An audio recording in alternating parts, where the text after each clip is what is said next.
तुम्हारा हमारा नबी। आज की ये महफिल हजरते पीर सैयदी बुरे मियाँ रहमतुल्लाहि ताला अलैह के उर्स सरापा कुछ के मौके पर मुनक्किद है। मैं आप में से किसी को बैठने के लिए नहीं कहूँगा, उसकी वजह यह है कि जब यहाँ बैठने के लिए जगह ही नहीं है तो आपको बैठने के लिए कहना ये मेरी तरफ से नादानी होगी। बैठने के लिए नहीं कहूँगा, जो जाए वही रहे, लेकिन इतना आपके इश्क का इम्तिहान है कि क्या आप अपने नबी का जिक्र थोड़ी देर खामोशी के साथ सुन सकते हैं? अब सबकी तवज्जो मेरी तरफ। उर्स है हजरत बुरे मियाँ रहमतुल्लाहि ताला अलैह का। मैं साहिब सज्जादा हजरत सैयद आसिफ मियाँ साहब और उनके तमाम खानवादे को मुबारकबाद पेश करता हूँ कि उन्होंने हुजूर अकरम सल्लल्लाहु अलैहि वसल्लम की ये महफिले मिलाद सजाई। अल्लाह तबारक व ताला इन सब को अपनी शान के मुताबिक बेहतर जज़ा अता फरमाए। देखिए, अब यहाँ पर मेरी बात नहीं है, अब कोई बोलेगा उसका अपना मामला है, क्योंकि अब हमारे दिल के तार मदीने की सरकार से जुड़ रहे हैं। अब इसमें जो भी डिस्टर्ब करेगा वो जाने और उसका काम जाने।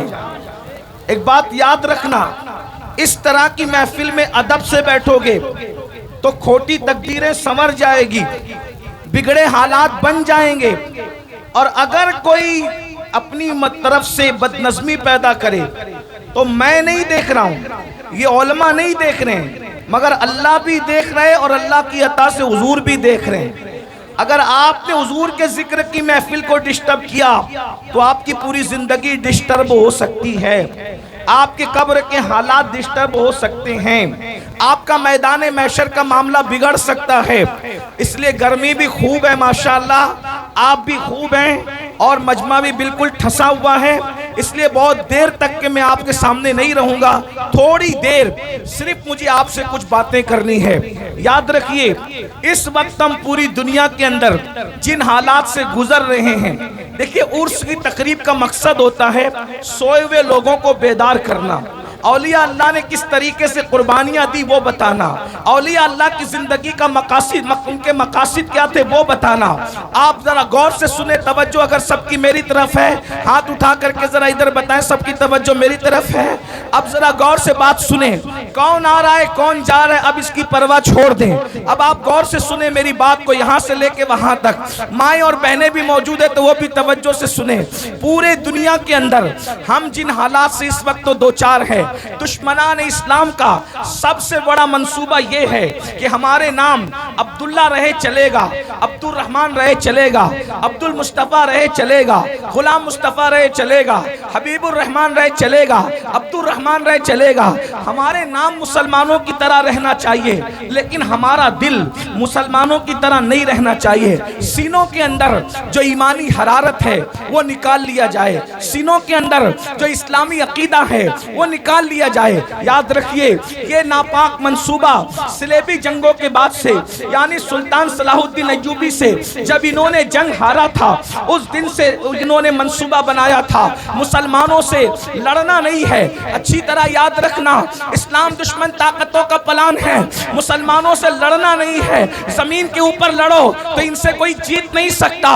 उसकी वजह यह है कि इनके पास हथियार हो ना हो, इनके पास कुव्वत हो ना हो, इनके पास फौज हो या ना हो, मगर इनके सीनों के अंदर एक ऐसी कुव्वत है, इनके सीनों के अंदर एक ऐसी ताकत है जो भूखे पेट भी इनको जितवा देती है, बगैर हथियार के भी इनको जितवा देती है। और वो सबसे बड़ी ताकत कौन सी है? तो इकबाल ने कहा था, ये फाककश के मौत से डरता नहीं जरा, ये फाककश के मौत से डरता नहीं जरा, रूहे मोहम्मद इसके बदन से निकाल। फिक्रे अरब को देके फिरंगी तखज्जुलात, फिक्रे अरब को देके फिरंगी तखज्जुलात, इस्लाम को हिजाजो यमन से निकाल दो। भाई, अगर वाह। इस्लाम को हिजाज और यमन से निकालना है तो इनके सीने से वो दर्द निकालो जो दर्द उवैस है, वो दर्द निकालो जो दर्द उवैस है, जो सोज़े बिलाल है, जो सोज़े सिद्दीक है, वो निकाल दो ताकि